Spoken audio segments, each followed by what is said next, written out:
নীলনদ খুব তাড়াতাড়ি শুকিয়ে যাচ্ছে। তার মানে এই পবিত্র নীলনদ একদিন শুকিয়ে যাবে?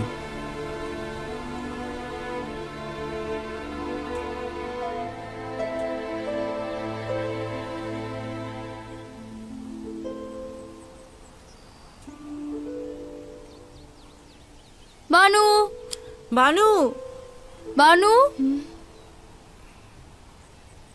কি হলো? কি চাও? আমাদের ক্ষমা করবেন বানু, রাজমহল পুরো শূন্য, এখানে কোনো খাদ্য নেই আমার বানু। শুনলাম অভাবীদের বিনামূল্যে গম প্রদান করা হচ্ছে।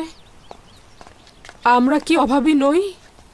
না বানু, প্রতিনিধিগণ আদমশুমারির সময় এই বাড়ি এবং এর অধিবাসীদের অভাবী হিসেবে গণ্য করেননি, যার ফলে আমরা বিনামূল্যে গম পাবো না বানু। উপায় কি? গম মজুদের গুদামের কাছে যাও, দেখো কিছু গম পাও কিনা সেখানে।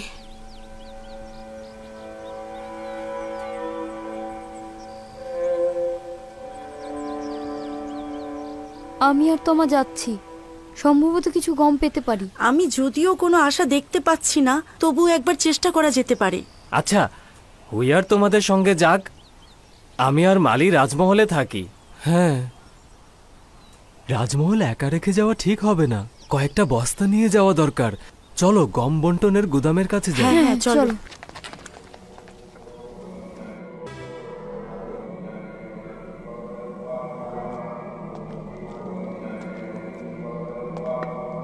এটা আসলে স্বীকার করতেই হবে যে ইউজারশিপ অভাবী ও দুর্বলদের মন জয় করে ফেলেছে। হ্যাঁ, সেই পরিস্থিতি পুরোপুরি তার নিয়ন্ত্রণে নিয়ে ফেলেছে। সব মন্ত্রণালয় তার নিয়ন্ত্রণে রয়েছে। শুধুমাত্র অভাবীদের মন জয় করেই সে ক্ষান্ত হয়নি, উপর মহল থেকে নিচ মহল সর্বত্রই সে আধিপত্য বিস্তার করে চলেছে। এখন সবাই তাকে খুব মান্যও করছে। এটা অত্যন্ত চিন্তার বিষয়। সে কোনরূপ ছোটখাটো পদক্ষেপ ছাড়াই এবং আমাদের সাথে কোনরূপ বিবাদে লিপ্ত না হয়েও আমাদের একেবারে কাবু করে ফেলেছে এবং অখুনাতুন আমাদেরকে একেবারে রাজমহল থেকে বিতাড়িত করেছে এবং আমাদের ইবাদতখানায় আমাদেরকেই বন্দী করেছে।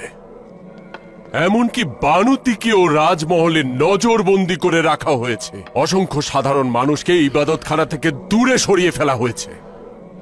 আমার মনে হচ্ছে এর থেকেও ভয়ঙ্কর পরিস্থিতির মোকাবেলা করতে হবে, যা হয়তো আমরা কল্পনাও করতে পারছি না। ইউজারশিপ মিশরের মানুষকে বহু খোদা থেকে বিতাড়িত করে এক খোদার ইবাদতকারী বানিয়ে ফেলতে পারে। এটা ইবাদতখানা, খাদেম ও আমুন খোদার জন্য বড় ধরনের লজ্জা। আরে লজ্জা তো আরো বৃদ্ধি পাবে যখন দেখবে আমাদের গুদামে গম নেই। 1 বছর যেতে না যেতেই আমাদের গুদামের সমস্ত গম শেষ। এর পরের বছরগুলোতে আমরা করবোটা কি বলতে পারেন? আমুনের ইবাদতখানার খাদেমগণ অসংখ্য নাচ নিয়ামতের মধ্যে বড় হয়েছে। তারা কখনোই ক্ষুধার জ্বালা সহ্য করতে পারবে না। তাই আমি গম কিনতে বাধ্য হচ্ছি।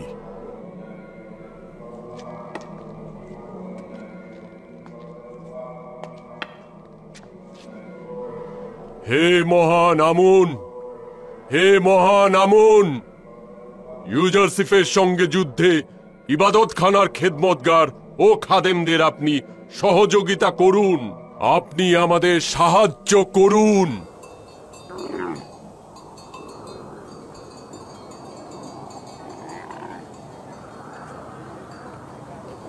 প্রতি বস্তা গমের মূল্য 1 দেবন।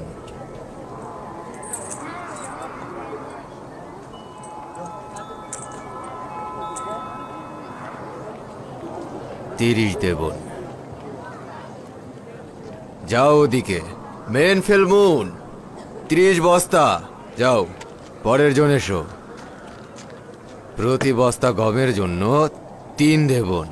হ্যাঁ, 3 দেবন? 3 দেবন? 3 দেবন? সাধারণ মানুষদের থেকে নিচ্ছ 1 দেবন, আর কেউ কেউ আবার বিনামূল্যেও নিয়ে যাচ্ছে। আর ইবাদতখানার জন্য কিনা 3 দেবন? কিছুই তো বুঝলাম না। দুর্ভিক্ষ আর ক্ষুধার যুদ্ধের খরচ কোথা থেকে জুটবে? অভাবীদের কুড়েঘর থেকে নাকি ধনীদের প্রাসাদ থেকে? তুই আমাদের ইবাদতখানাকে এতটা ধনী মনে করছিস? শুধু আপনাদের কাছ থেকে বেশি নিচ্ছি এমন তো না, আমরা ধনীদের কাছ থেকে একটু বেশি নিচ্ছি। আমন যদি ধনীয় হয় তাতে তোমাদের কি? তোমাদের উচিত হলো ইবাদতখানার অধিবাসীদের কম মূল্যে গম দেয়া, উচ্চ মূল্যে নয়। আমনের দয়াতেই তো তোমরা এত কিছু পেয়েছো। আমাদের যা কিছু রয়েছে তা ইউজারশিপ এবং তার খোদার বরকতে রয়েছে, আমুনের বরকতে নয়। আমুন তো তার নিজের খাদেমদেরই ঠিক মতো পেট ভরাতে পারে না। তার মানে ইবাদতখানার 3000 লোকের জন্য 9000 দেবন দিতে হবে। বাহ জনাব কিমুনি, আপনি তো একদম ঠিকঠাক হিসাবটা করেছেন। ইবাদতখানা এত অর্থ দিতে পারবে না। ইউজারশিপের জেদের কাছে আত্মসমর্পণ করব না। চলো যাই, চলো চলো।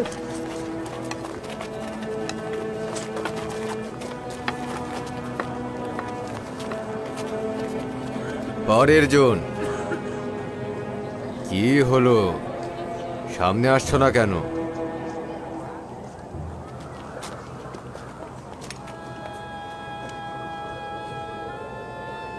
এদেরকে চেনো?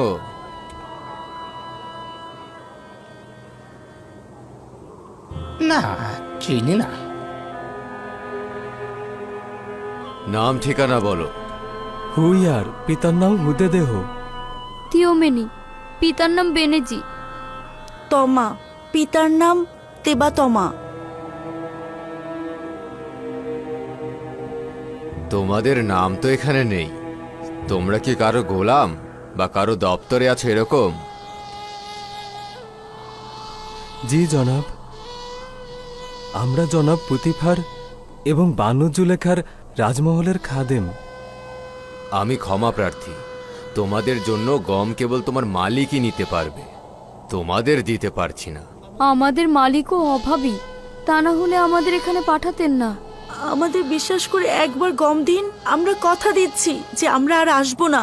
এটি ইউজারশিপের কানুন। তোমাদের মালিক যদি তোমাদের ভরণ পোষণ না দিতে পারে তাহলে তোমাদের আজাদ করে দিক। আজাদি আর অভাবীগণ হুকুমতের অধীনে থাকবে, আর গোলাম তার মালিকের অধীনে। হয় মালিক নিজে গম গ্রহণ করবে, নয়তো আগে তোমাদের আজাদ করে দেবে, তখন গম নিতে পারবে তোমরা। যদি আজাদ হই তাহলে আমাদেরকে গম দেবেন? যদি তোমাদের কাছে আজাদের সনদ থাকে তখন তোমরা হুকুমতের অধীনে থাকবে, আর তখন হুকুমতে তোমাদের ভরণ পোষণের ব্যবস্থা করবে।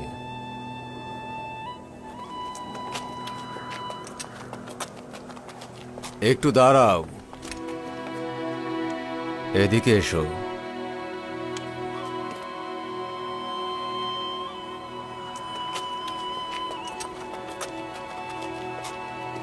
এইবারের মতো কিছু গম দিচ্ছি, কিন্তু পরবর্তীতে পাবে না। আজাদ হলে বিনামূল্যে দেওয়া হবে, অথবা মালিককে আসতে বলবে। খোদা আপনাকে এবং ইউজারশিপকে হেফাজত করুক। এদেরকে বিনামূল্যে 10 বস্তা গম দিয়ে দাও। যাও, পরের জন এসো।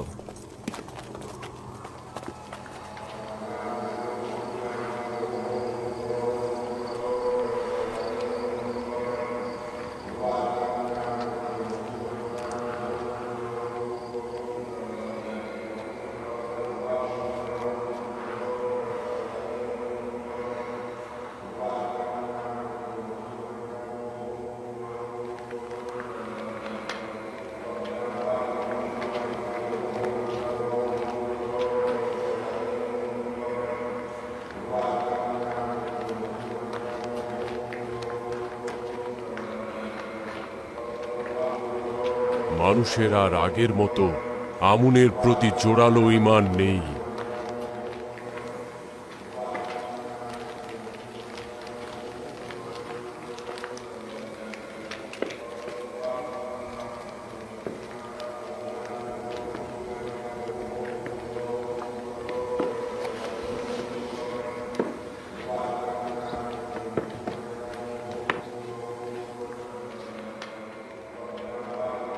আপাদমস্তক খালি হাতে ফিরে আসলে দেখছি।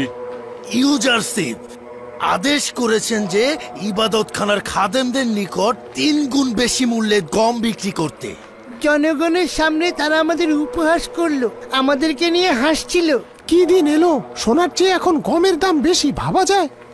অস্ত্র এখন ইউজারসিফের হাতে। আমি যদি তার জায়গায় থাকতাম, এক মুহূর্তের জন্য আমার দুশ্মনকে শান্তিতে থাকতে দিতাম না। যত দ্রুত সম্ভব শত্রুকে একেবারে কতল করে ফেলতাম। এখন আমরা কি করব? ইবাদতখানায় তো হাজার হাজার রুটি দরকার। এটা বড় ধরনের যুদ্ধ, আর যুদ্ধে সব ধরনের কলা কৌশলী প্রয়োগ করা উচিত। এখন তো ইউজারসিফের শাসনকাল চলছে, তার সাথে তাল মিলিয়ে চলা উচিত। আমরা পরাজয় মেনে নেব না। ইউজারশিপ চাচ্ছে আমরা যাতে পরাজিত হই। যদি মুখের অস্ত্রে কোনো কাজ না হয়, তাহলে শামশির দ্বারা কথা বলা হবে। তোমাদের অখুনাতুনের রাজদরবারে যাওয়া উচিত। তার সাথে দুর্ভিক্ষ নিয়ে আলাপ করবে। তাকে তোমরা অনুরোধ করবে যাতে করে ইবাদতখানায় গম বিনামূল্যে প্রদান করা হয় অথবা মূল্য কমিয়ে দেয়া হয়। আর অখুনাতুনকে বলবে তার সঙ্গে আমি মোলাকাত করতে চাই।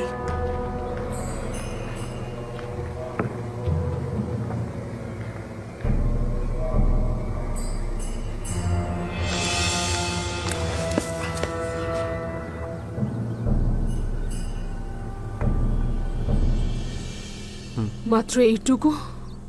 বলল গোলাম থাকা অবস্থায় গোলামদের গম দেয়া হবে না। এইটুকু দয়া করে হাদিয়া দিয়েছে। আজাদ হলে কি দেবে? ওই অবস্থায় মিশরের হুকুমত তাদের ভরণ পোষণ করাকে ওয়াজিব বলে মনে করবে। কেননা তখন তাদের অভাবী বলে গণ্য করা হবে।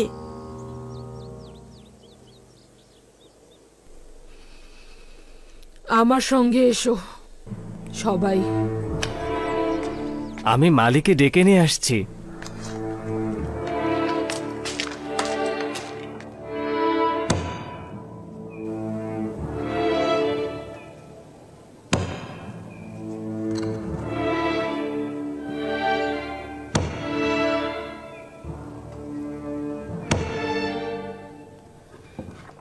এটা পুতিফারের সিলমোহর, কেউ অস্বীকার করতে পারবে না। বানু, আমরা নিজেদের আজাদি চাই না। কে আজাদি চাইলো?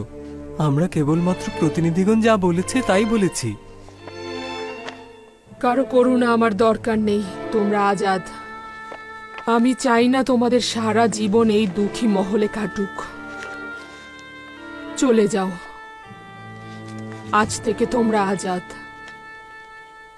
এগুলো তোমাদের আজাদির সনদ, কেউ আপত্তি করতে পারবে না, আর কেউ তোমাদের হক থেকে বঞ্চিত করতে পারবে না। চলে যাও তোমরা।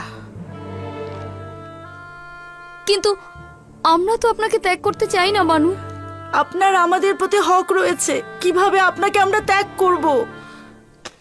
তোমাদের এটা ছাড়া কোনো উপায় নেই। এখানে থাকলে ক্ষুধায় মারা যাবে। কিন্তু আপনি একা একা কিভাবে থাকবেন? বানু, এই দুর্ভিক্ষের সময় আপনি আমাদেরকে তাড়িয়ে দেবেন না। আপনি একা একা কিভাবে থাকবেন?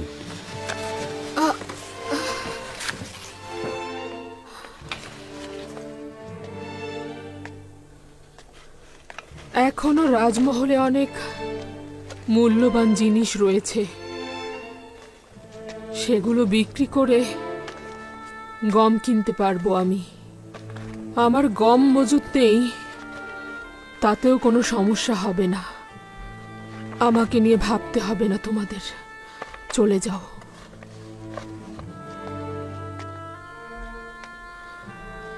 চলে যাও। আশা করছি নতুন জিন্দেগি শুরু করবে। খোদাগণের কসম, আমাদেরকে বের করে দেবেন না। চলে যাও।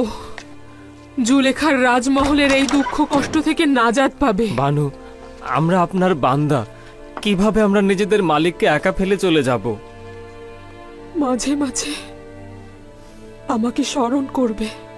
বানু, আমরা ছোটবেলা থেকে আপনার কাছেই বড় হয়েছি।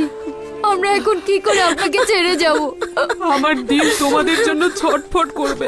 চলে যাও। বানু, আমরা আপনার সঙ্গে এখানে অভ্যস্ত হয়ে গেছি। কোথায় যাব? শুনতে পাওনি আমি কি বলেছি? চলে যাও। বানু, আপনি একবার ভেবে দেখুন, সাধেনদের এভাবে তাড়িয়ে দেবেন না। বের হয়ে যাও বলছি। বানু, তাড়িয়ে দেবেন না। চলে যাও সবাই। বানু, বানু, বানু, আমরা এই মহল ত্যাগ করে কোথায় যাব বানু? কি করে আপনাকে একা রেখে যাব বানু? তোমাদের এখানে কোনো জায়গা নেই, চলে যাও, চলে যাও। আমি একাকিত্বকে সঙ্গী করে নেব। কেঁদে কোনো লাভ নেই, কোনো লাভ নেই। সে আমাদের গ্রহণ করবে না, গ্রহণ করবে না।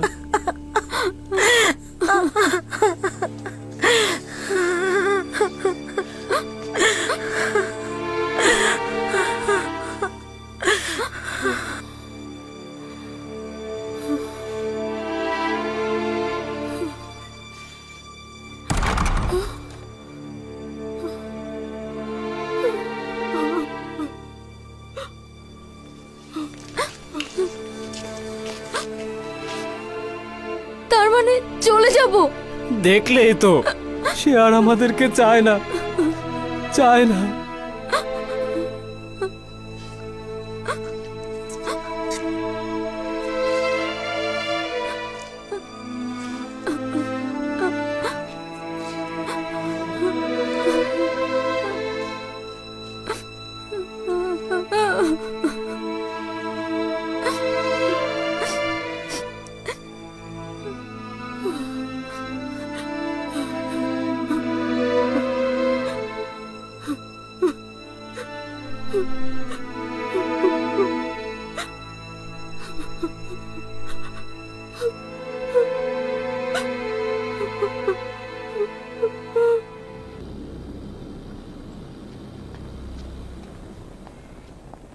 কি হলো এমন যে অজ্ঞামোহর মুলাকাতের জন্য তাগাদ করেছে, নাকি গম সংক্রান্ত মুশকিলের জন্য পরাজয় বরণ করে নিল? নিঃসন্দেহে এই 2 বছরে ইবাদতখানার মজুদ গম শেষ হয়ে গিয়েছে। আমি ভাবছি ইউজারসিফ এখানে উপস্থিত থাকলে উত্তম হয়, নইলে আমি একাকে এই অজ্ঞামোহরকে শায়েস্তা করতে পারবো না। ইউজারসিফকে তলব করো।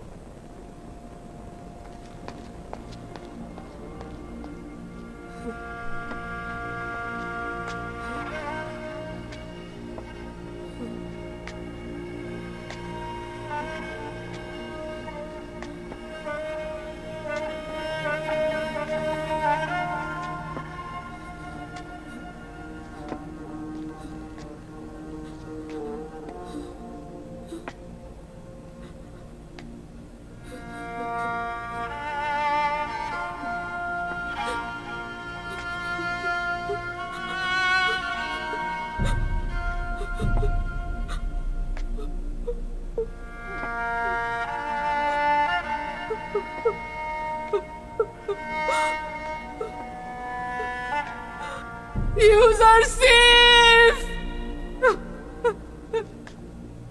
ইউসুফ! ইউসুফ! কোথায় পানা চাইবো আমি? কোথায় যাব?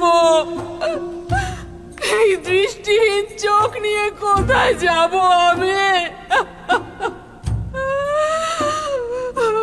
কোথায় যাব? ইউসুফ! কতটা অবিশ্বস্ত তুই, কতটা পাষাণ হৃদয়ের। আমি তোর খোদার কাছে তোর নামে বিচার চাইব। দেখ কতটা কষ্ট বয়ে এনেছিস।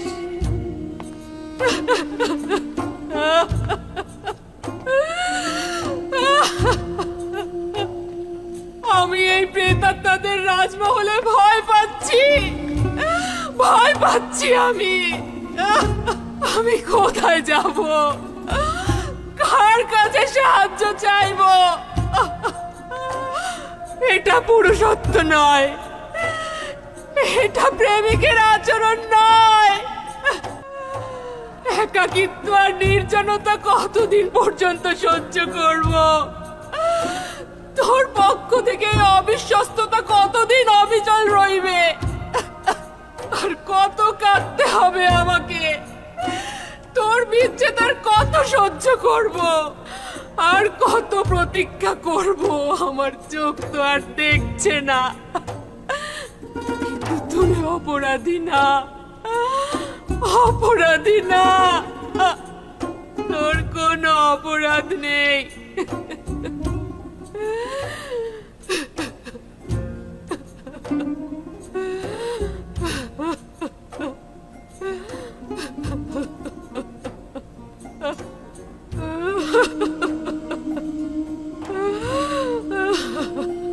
আমার হাল হাকিকতের খবর তো তোর কাছে নেই।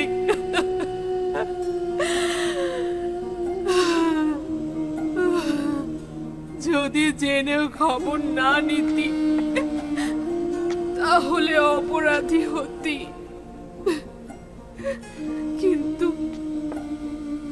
তুই তো কিছুই জানিস না। তুই তো ভাবছিস জুলেখা সম্পদের নাচ আর নেয়ামতে ডুবে আছে। আনন্দ ফুর্তিতে কাটছে জুলেখার জীবন। আসলেই তো তুই এমন কাউকে কেন স্মরণ করবি যে তোকে বছরের পর বছর কারাগারে রেখেছে?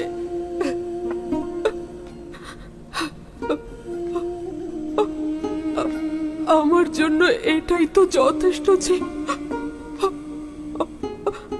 তুই আমাকে শাস্তি দিসনি। আমি তোর প্রতি কৃতজ্ঞ।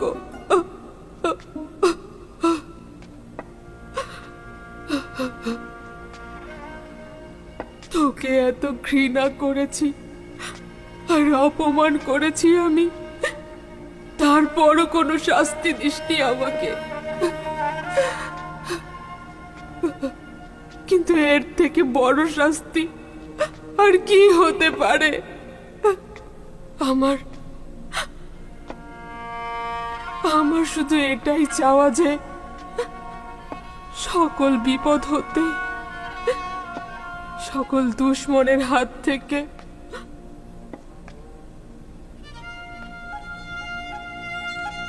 নিজেকে রক্ষা কর। ভালো থাক তুই, অনেক ভালো থাক, অনেক ভালো।